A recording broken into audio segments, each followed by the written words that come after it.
Well, welcome to the first of the Tonbridge Angels video podcast. For the next half hour or so, we're going to be talking to Steve, and he'll be one of the first guests on these. We'll be talking to various people who run the club, but I thought it fitting that we talk to Steve first of all about the season ahead, but also a little bit about yourself as well. And we sit here, 2 and a bit weeks before our first game in National South since 2014, your first game as a manager in National South. How ready are we compared to where you think we should be 2 weeks before the start? Yeah, I think we're ready enough. You know, the club's done really well with the sponsorship and bits and pieces off the field. On the field, we've got to get it right, and so we've got a couple of players we're still looking at. I thought the game the other night was excellent. The boys showed good strength and determination and fitness, and it's when it really matters when 3 points are on it. And I say that comes when dullage, but we're preparing well. They're working hard now, and then come the 3rd of August, what will be will be. I always say that.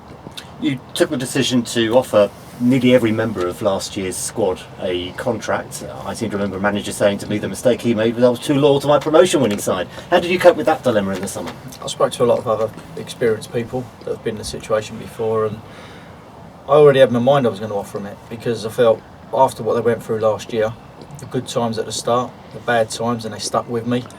And what we had to go through, that extra hurdle to get promoted, I thought it was only right they got offered a deal, and it was up to them whether they wanted to accept the challenge or not, and I'd say the majority of them did.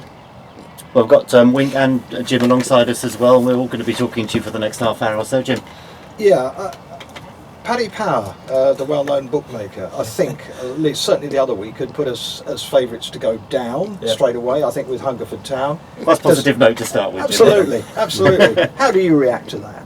We're always going to be without budget, and hopefully I've only got to talk about that once or twice this season, because people should know that, or will know that, we've got one of the bottom 2 or 3 budgets in this league compared to a lot of the other teams, and that's a fact. Yes, we're going to be written off, but it's our chance to go and prove people wrong.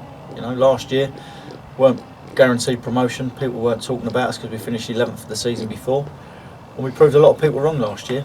No matter how we done it, Jim, we proved them wrong, and we got over that line, and we've got to do it again this year. And surely that incentivises the players and yourselves, your management team, to not take any notice of Paddy Power. I mean, you know, it almost gives you that kind of edge, doesn't it, in a way? We can't bet, can we? So, you know what I mean? We've got to ignore that, boss. Yeah. But in general, no, I think it's one of those. We're going to be written off by people outside of us. Inside, the fans and that, it's going to be tough for us. It's going to be a hard season.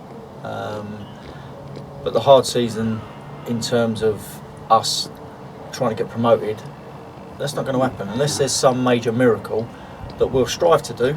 But we've got to be realistic and see the teams that are in there and what players they've got and the experience they've got compared to what I've got. We've got our aim to stay up, but we won't just aim to play out of them bottom 2 spots. We've got to look higher than that and have people chasing us rather than us chase people. So we're going to be written off, but that's part and parcel of football. We've got to prove people wrong and prove that we're worthy to stay in this division. And who are some of the teams that are really going to be hard to play against? Who are some of the, in your estimation, who are some of the outstanding sides, if there are indeed any? I'm sure there are. Doswell haven't. Chelmsford always up there. Welling always up there. Dartford. Who else we got? Hemel Hempstead. Not being disrespectful to any of the others, there's Billericay. You can go for every team in the league. I actually find myself on a Sunday morning now literally chucking the non-league paper to one side, because just reading it frightens the blooming life out of me. Yeah, but it's something that if we was lined up in the Bostik League next year, we'd all be disappointed. Whereas now we've got a chance to play against all these teams and these players and go up against these managers, which is what I want as a manager. The players want to play against these players rather than just in a friendly or a cup game. We're playing them week in, week out. We're going to have some decent crowds here and away, and that's what we want to do. So it frightens you, maybe as supporters, but we thrive on it, and we're looking forward to the challenge. And like I say, you're going to get murmurs, you're going to get people not thinking we're up to it as a team and as a management, but I believe we are, and we're going to hit some bad spells.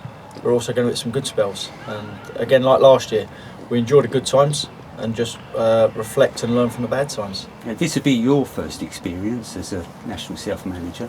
Yep. Have you had to change much in your preparation, or? No, as a manager, but bearing in mind I was at Sutton and there for a good few years when we was in that league, learning. So the preparation that we done there is similar to what we do here, and I've taken that even when we was in the Bostic. It's harder talking to players about finances. That's a major sticking block because we haven't got it. We're nowhere near some of the teams, but we've got to cut our cloth accordingly and work with what we've got. And I've always done that at this club, albeit a couple of times we've gone a little bit further on in terms of monies that have been given to me on one or two occasions, but that's very rare. And like last year, we were nowhere near the top sides in terms of finances, and we won't be this year. So we've got to rely on the togetherness, a bit of luck, or loads of luck if you like, but it's something we've got to embrace and enjoy. Come the end of, when is it, April, when we stay in this league, that's another time to celebrate, because that's our main aim. We have to stay in this league. This club, with its support base, with the actual structure of the ground, needs more sponsorship in, and we get that by being successful and staying in high league. So if we can do that, it'll hold this club in good stead for the next few years. Without mentioning names, were you surprised? Obviously, we lost 3 or 4 players, didn't we, to other clubs last season. I'm sure you were pleased. Were you surprised that we've actually managed to retain as many players as we have? No, not really, because it's a platform for them to play. If you look at the side last year, Sonny played regular at National South in this league with Tonbridge with Tommy. Johnny's played in it before, Joe Turner's played in it before, Craig Stone played in it, but then you look, James Folks had a couple of seasons in it, but you look really, we didn't have a lot of mainstay players that have played at this level. So when you offer someone a chance to play at a level against players that are good experienced players, in front of decent crowds week in, week out, yes, they need the money, or they want the money, but they're not going to ask for a king's ransom because it's an opportunity for them. If they want to go and chase the money, they can go to another club and get it. But I was thinking perhaps players who might have gone to bigger clubs or slot higher who might have left. But you got both ways. Maybe clubs hadn't come in for them. Maybe what they were offered in terms of part of a squad rather than looking to be a starter. All different factors add to it, Jim, and it's a player's decision. And like a manager, you choose players, you pick a team, and you live and die by them decisions. So some players that have stayed will make their mark in this league, some won't.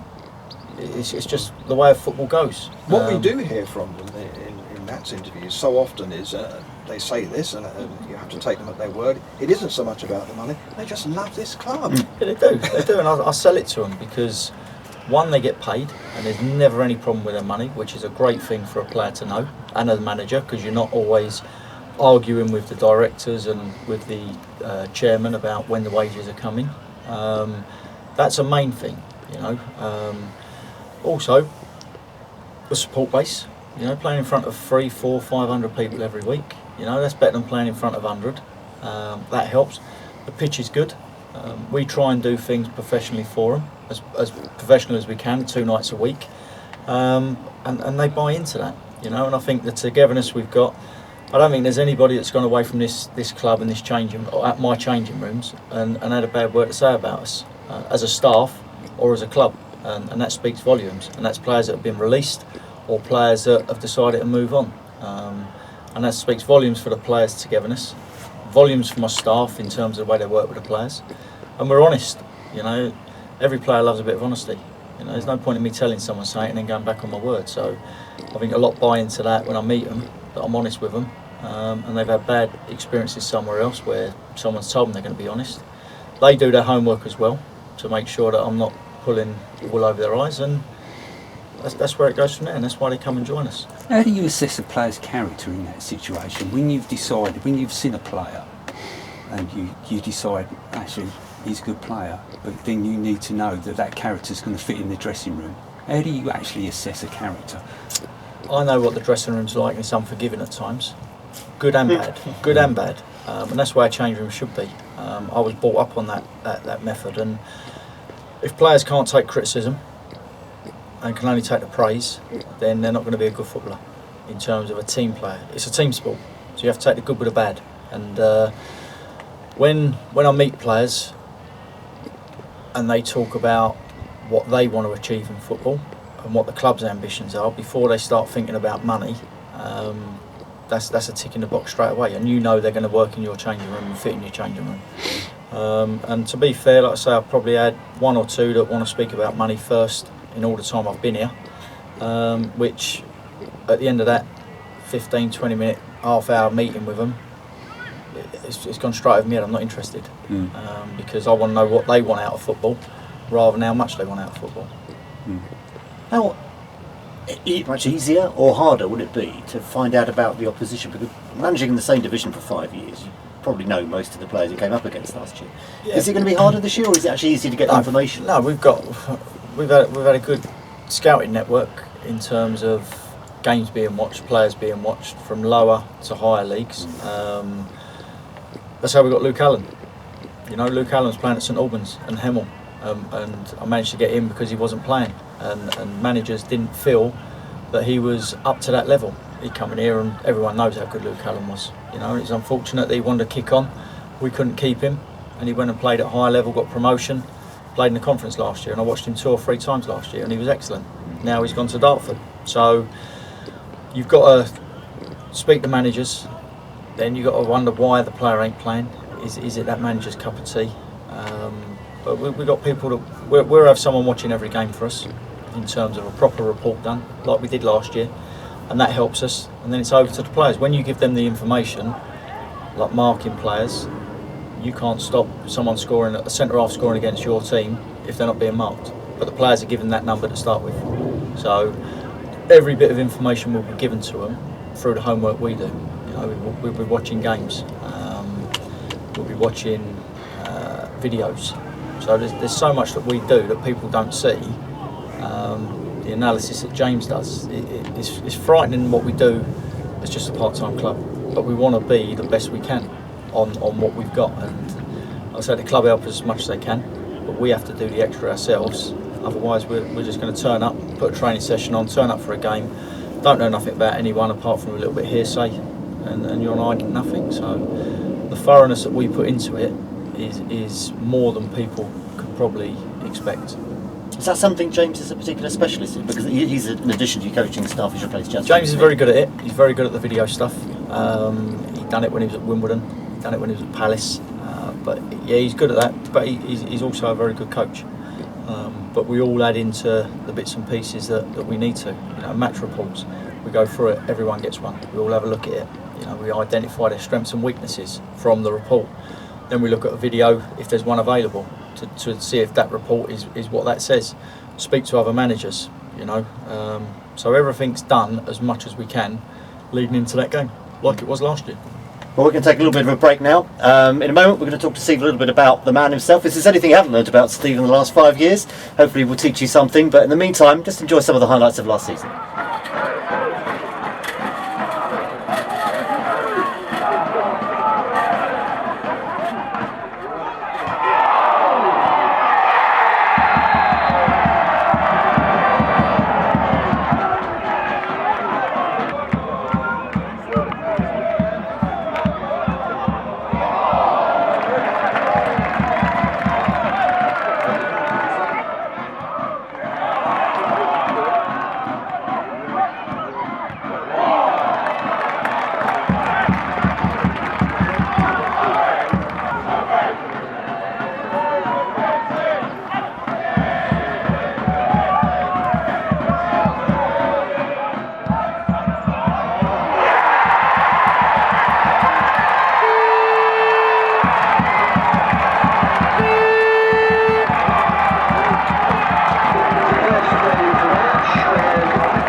to the Bostik Premier Division playoff final between Tonbridge Angels and Merstham. It's the season finale, and a whole season's work culminates in today's match. And an opportunity perhaps for Tonbridge to come away. It's played out to the far side. It's taken down by Joe Turner. What can he do? Lovely little step over from Turner. Plays it into the box. It's going to fall to the 6-yard area, and Tonbridge Angels have scored. It's the first goal of the game, and they are ahead in this playoff final. And it is Mackenzie, the danger man, who steered the ball home. And Merstham have been punished for a really sloppy ball in midfield. And look what it means to the manager. 1-0 to Tonbridge Angels. And again, Tonbridge have got a man over here. Can they seal this game? It just goes wide. Brilliant opportunity for Joe Turner. He'd already set one up today in the attack. And again, it's a driving run from Jack Parter, who may want to waste a little bit of time in the corner here. Plays it inside. A lovely turn. Skips into the box. Need to be careful, and Figueroa has brought him down, and that's going to be a penalty. The referee has pointed to the spot, and it was Theobald who ran into the box. What an opportunity for Turner to win this game. Scores! Joe Turner makes it 2-0, and Tonbridge Angels are headed in to the Super Playoff final. Really calm finish from a player who's been prevalent in this afternoon's game. He's on the score sheet, he's set up the first goal.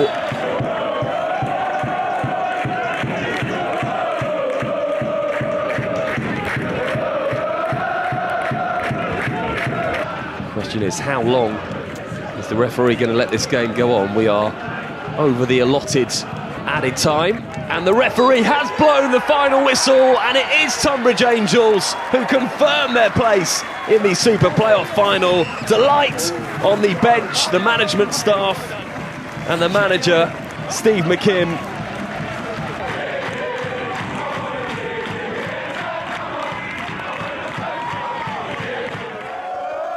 The moment they came to see this afternoon, lifting the trophy, the winners, Tonbridge Angels, celebrate, and the picture moments take place. And welcome to Ember Court for today's Super Playoff final between our host Metropolitan Police and Tonbridge Angels. There is one promotion spot in the Vanarama National League South available to him. He'll be looking for the likes of Jack Mazzone and captain Max Blackmore to fire them into the Vanarama South. As for Tonbridge Angels, they've got plenty of experience and firepower to hand, looking to the likes of Chinadu Mackenzie. Very, very lucky to keep the ball. Reaches towards the path of Robertson. Robertson still with the ball, looks out towards Chislett. Can Chislett shoot? Does so! What a finish! That's a great goal! What an absolutely stunning finish from Ethan Chislett! One of the main men for Met Police this season. And Turner in the middle. Arthur Lee whips one in. It's in the back of the net! The equalising goal has arrived, and Arthur Lee gets Tonbridge Angels back into the game from the set piece. Poor defending from Metropolitan Police as a direct result. And Angels are back in his cleared. Only as far as Robertson plays it back towards Gilbert. Gilbert now has the ball, crosses the ball into the centre. Good shot! It's in! And Metropolitan Police are back in the game. A nice low drilled cross in towards the box. Continues. Here's Theobald. This will be controversial if this goes any further. Theobald still with the ball. Still Theobald. Can he do anything? Tries to take his man. Says he's there. What a goal! What a finish from Deshane Theobald. And we're back to 2-2 here. What an impact and what a goal that is from the... Again, and these two have had a right tussle as this game's gone on. Still with Small. Crosses in towards the centre, chance for Derry! There's the goal! It's been threatening from Tom Derry throughout this game, and it was a clinical cross into the box by Small, and Tom Derry was there in the right place.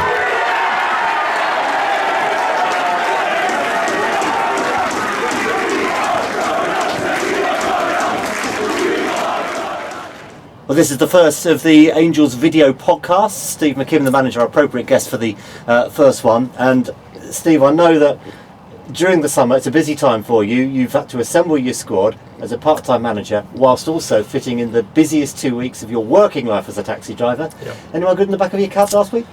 No, but I did manage to get people. I put Michael Ballack in the back of a taxi because I've done the marshalling down there. Gary Monk, he didn't speak too highly of Birmingham City, but rightly so as well. But yeah, they're the two famous ones that really see.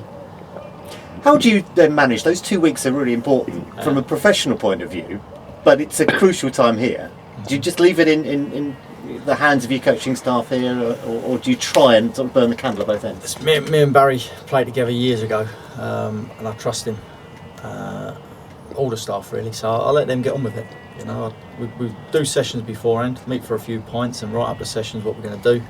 So they know the sessions that are going to be put on, and they just have to go and do it and make sure the players are here and stuff like that, and which they do. So it's easy. You know, we've done it long enough now. It works like clockwork. Give us an insight into how you linked up with Barry management-wise. Long time ago, mate. I was at Chelsea from 9 to 16, and at school then it was Centre of Excellence. Got schoolboys, so then you played every Sunday against other pro clubs, and then it was apprenticeship, and I got released at the apprenticeship time. So after that year of playing every Sunday, I got released. I was playing with Muzzy, Michael Dewberry. They want to have great careers, international careers or whatever, and Premier League careers, and then there was me playing non-league football. So proved that they got that right, Chelsea. So I ended up going to play non-league football straight away at 16. I played at then I think it's probably equivalent to the Bostik South East. It was the Adora League. You know, Aldershot were coming back up through the ranks. Chertsey, they were having players like Kenny Sanson playing for them, Ricky Hill, the old Luton player. So I was playing against them at 16. And I played every Sunday for Chelsea, and then got released. And Muzzy, Michael Dewberry, who went on to play Premier League and international football, they got taken on. So it proved Chelsea got that right. And I went and played non-league football at Malden Vale, and that was a Deodora League, which is equivalent to the South East now, that level, at 16. And Barry then, when I left there and went to Hendon, which is now, well, we only had Ryman Premier and Conference National straight after that. There was no Conference South or National South. I went to Hendon in the Ryman Prem, and Barry went to Malden Vale the year I left. So it was only a year apart. And then we met up again probably 3 years later at Hayes in the conference, and played together for a few years. And that's how our friendship went from there. You know, we live in the same area. Used to drink together. You know what I mean? It just took on from there, playing, and stayed in touch all the time. You know, we'd always go out the weekends and stuff, and it was, it was like match made in heaven, if you like. Is there a good cop, bad cop relationship there? Everyone says yes. In terms of I'm the bad cop, he's a good cop, but then we just look at an incident Christmas time a few years ago, then you can see who the bad cop. That was some right-hander.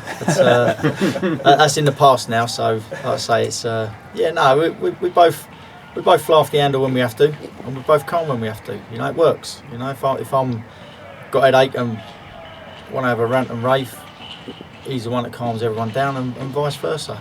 You know, but we just want best what's for the team, and we want to win. So that's how we knew each other, and just went on from there. And like I say, the kids know each other. They go to school together now, and our middle ones, should I say.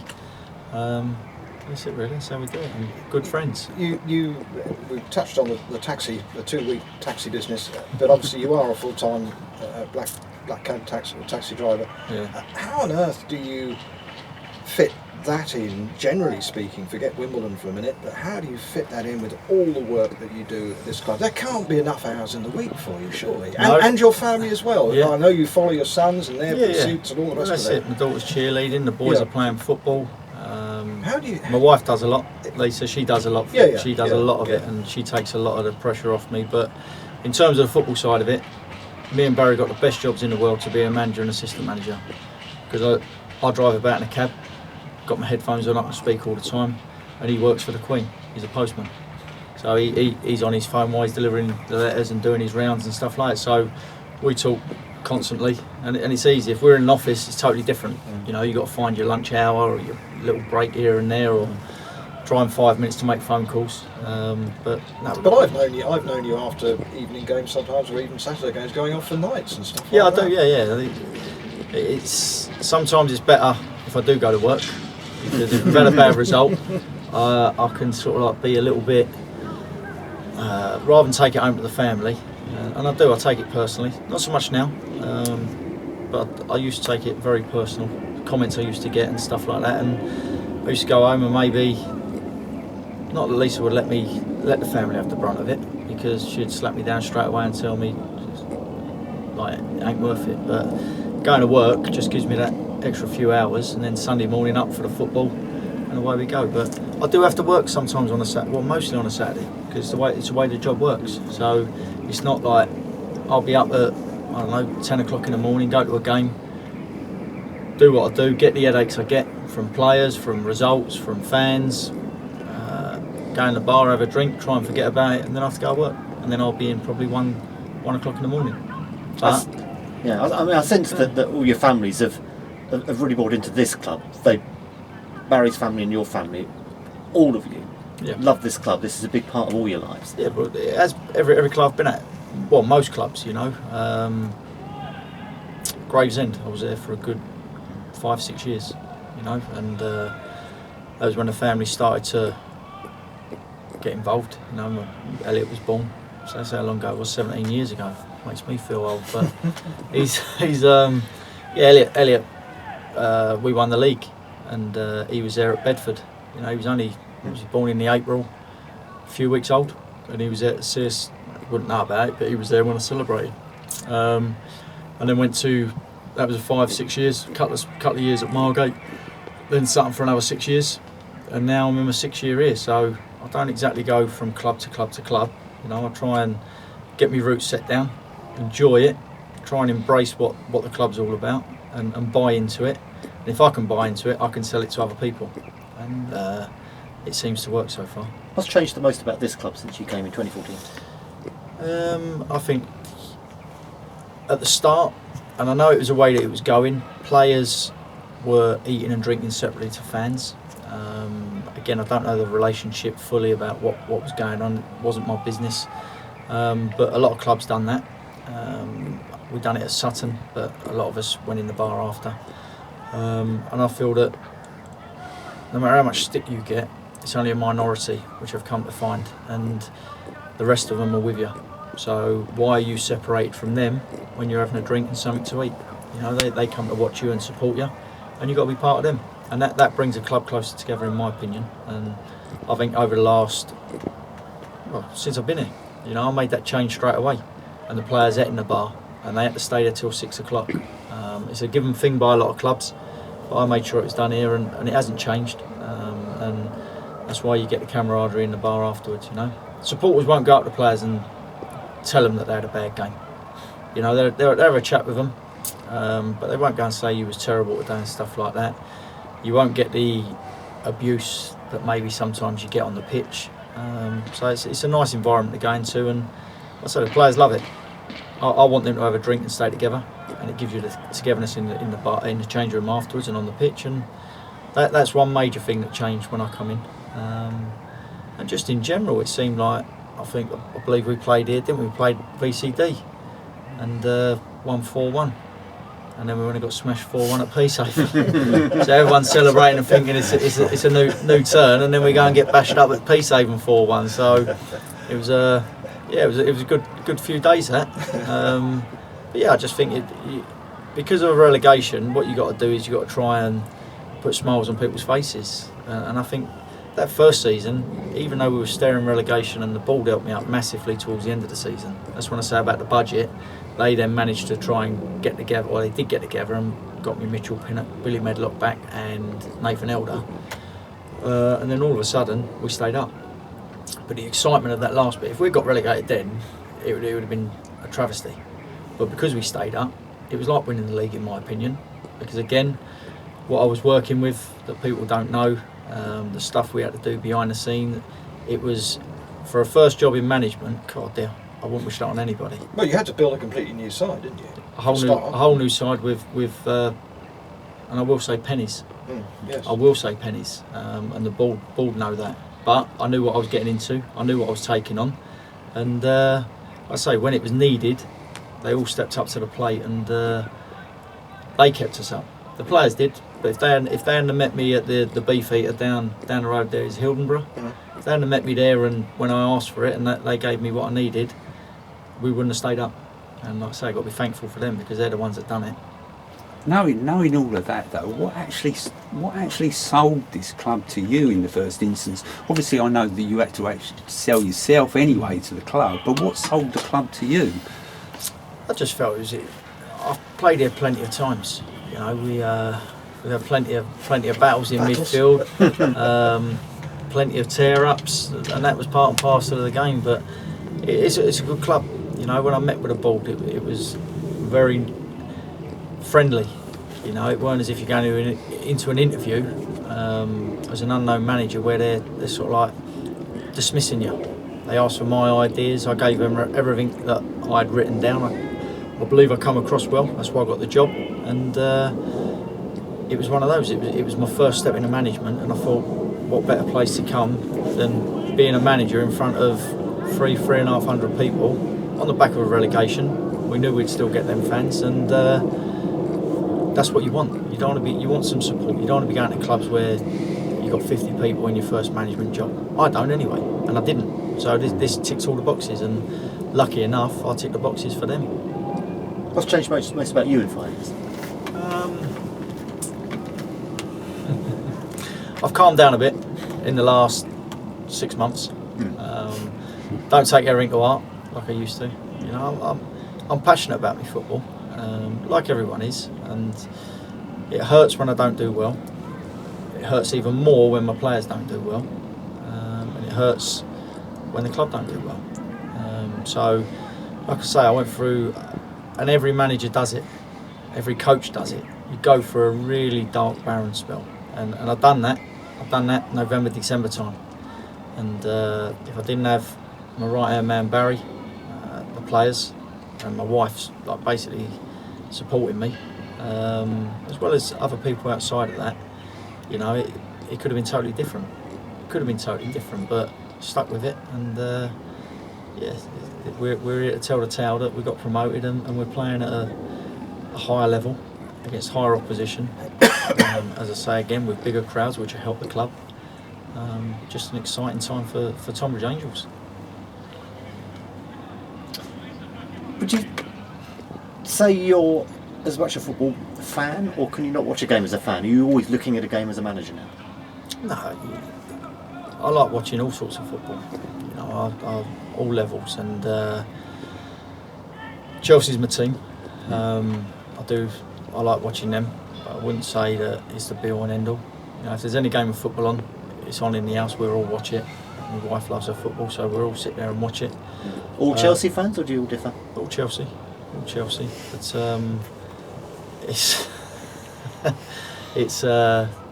yeah, we like football. Why have my manager's hat on when I'm watching a game for enjoyment? You know, when you're in the dugout, there's pressure on you because you've got to get that result. You know, you can't get embarrassed. You've got to make sure that the decisions you make are right or influence the game. And if I'm doing that indoors in front of the telly while the telly's on, everyone does it. Everyone says should have played this, should have played that. No different to what the fans do here. You know, because it's about opinions. But I'd rather just sit at home and watch it and enjoy it. I'll make the odd comment now and again, and I tend to get them wrong. Like when Kante was playing out of position last year, I said, what's he doing playing him there? Then he goes and scores. So the children tell me that I'm a bit of a donut. I don't know what I'm doing. Why are you a football manager? But you make comments, but no, I'll just sit and watch it. I'd rather just watch it than actually do running commentary and make notes and stuff like that, because let's get it right, that's the elite level. You know, they're training every day, so you can take ideas from them, but how you implement them to your team has got to be totally different to what they do on a day-to-day basis. But yeah, no, I'm a football fan. I like watching football. How many clubs have their manager's son working in the T-bar apart from Tonbridge Angels? Is that little event, shall we say, is that kind of typical of the way this club operates in terms of its friendliness, its togetherness? Yeah, I think so. You know, he went in there to help out one day and he's never come out, and he loves it. He really does love it. And Amy's very good with him. Gives him some responsibility as well. He's done it for a long time now, and like I say, he's a dab hand from what I've been told. You know, I'm concentrating on this, but he gets to work, he gets to watch the game, and he enjoys it. That's the thing, Jim. He enjoys it. It's not he's coming here to do it as a chore or anything. He really does enjoy it. He enjoys the company in there with the people that he works with. All round it's great, you know, because you feel part of the club as well. You know, the Volunteers Day down here, it's the first one I've done, and because I've had other things going on, really glad we come and done it as a family, because the amount of work that everybody, the volunteers, do here is remarkable. And I felt the brunt of that when I'm lifting all that stuff onto the truck and taking it round, all them wooden sheets and stuff. But it's it's just a club where, you know, I mean, Toby's been taken in by Amy. Hopefully he's good at what he does, and she keeps him in there. Otherwise, like I've told her before, just kick him out. He's no good because he's a waste of time. So is Toby the one flipping the burgers at the McKim family barbecue these days? I doubt it, mate. No, he has a day off then. He has a day off and makes me do it. It's, like I say, everything. If they come to the football because they enjoy it, they come to the club because they enjoy it, and well, that shows. Yeah, no, but that's it. You know, that they are supporters. They're supporters of me, and they're first of all, and they will be because it's family, and then they're supporters of the club. And like I say, it hurts them when we lose, or especially gives them the ump. I get told a few home truths about, like other supporters do. It's my wife, so I've got to listen really about systems and you shouldn't have this one and that. Yeah, you get it. But then when you make the right sub and they score the winner, to be fair, you do get a pat on the back for that as well. So, but no, they love it. Well, I actually think that one of the just recently, when Craig Stone's wife has been on Twitter, you know, and the things that she said about the club, you know, just really does epitomise the family element on it. You know, it was almost as if it was breaking hearts time that they. It was. But Craig's done it for other reasons than financial, if you like. He's got a under 18, under 23 at Gillingham, which he's done his A licence and he wanted. Obviously, he wouldn't be able to commit to the training side of it, as we had a chat. He's gone to Hastings in a coaching capacity and a player, which he won't hang his boots up just yet. And I think it's worked out for him. But I think where Louise is coming from that is that if I didn't have any children, that my changing room might be different. But my boys come in the changing room. Barry's boys come in the changing room. Little Josh was in the changing room. Anybody's child that wants to come in that changing room before games can come in that changing room. They all have respect for me in terms of that they go out or they go in the physio room when I'm doing my team talks, which is only right. They're on the pitch, you know, that's what it's about. You know, when it's work time, and the players know that. If, for argument's sake, we hadn't had a good result and we had a Tuesday night game, you wouldn't see no children in that changing room because they know that it's serious, you know. But I still want them to be in and around it and involved in it because they're memories that can't be brought back. You know, Stoney with Josh, he'll never be able to bring them memories back if he wasn't involved in the changing room before and after. My boys and all those pictures of the celebration with little Josh at the front. Yeah, it is. But just in general, you know, with different with Lois because she's a girl. You know, I wouldn't have her in there. But with the boys, they go they go in there and they know the players. The players have banter with them. It's all friendly. But if any of my players said, Gaffers, if my child come, yeah, of course, it's no problem because having a child in that changing room and mixing with the players and stuff like that, that's part of that squad. They're part of us, and regardless of the result, people can say, "Oh, well, what you got the kids in there for?" Well, it's before. that don't affect the 90 minutes. Their preparation is they might feel comfortable and relaxed with their son in there. You know, and I'd never stop that, because I can do it because I'm manager. I can make these rules, and I've got respect from the players that if as I said before, if things ain't going right, they wouldn't even entertain it. But I want it a friendly environment. You know, I want memories for players. You know, whether it's just taking them in and bringing them out as mascot, just things like, or just taking them in there for a day just to enjoy what goes on in there. You know, I want them to have their memories. Other clubs wouldn't entertain it, but maybe I'm different, and that's what we want. We just want players to be happy, you know, and I think that makes them happy as well. Having family in and around the dugouts, around the changing room. So, final question: 3rd of August. You know, I think I speak for probably most people watching this, but for me, I've been waiting for this moment for 5 years. I'm very proud to call this my football club. You know, I've been waiting a long time for this. I can't wait for that day. What would it mean to you to have your team coming out for a National South game? If there's 1,500 people here, I'll be over the moon, because the players will play in front of a good crowd. You know, Dulwich travel well anyway. They've made the transition to going morning training, I think, a couple of mornings and an evening. So they're heading in the right direction of the way football's going at non-league level. But to come out, it'll be a normal game for me, and it will be, because the league isn't, you're not promoted, you're not relegated after the first game of the season. It'll be exciting. Like you say, you're a fan of the club. You've been waiting for 5 years. It'll be exciting to see people like yourself and Jim and Wink and Dave and Trev and everybody else, if I could name them, on that day. The smiles on their face. 4:45 might be a different story, but Might not be. It might not be, but that's football. You have to wait that 90 minutes to see whether it's happy or sad. But just to see people in and around the ground on that day, you know, you see the Vanarama signs up now. Just to see people coming through the gate that day, you know, when we're warming up, I let the staff do what they got to do, and I stand there and I take it in.